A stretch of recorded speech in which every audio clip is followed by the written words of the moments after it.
দেশ এবং প্রবাস থেকে যারা দেখছেন সবাইকে স্বাগত জানিয়ে শুরু করছি নতুন আরেকটি ভিডিও। আপনারা দেখতে পাচ্ছেন চমৎকার একটি দৃশ্য।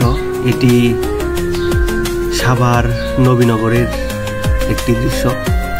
বাম পাশে রয়েছে জাতীয় স্মৃতিসৌধ, আর ঠিক ডান পাশে যে রাস্তাটি দেখতে পাচ্ছি এটি চলে গেছে সরাসরি গাজীপুর চন্দ্রার দিকে।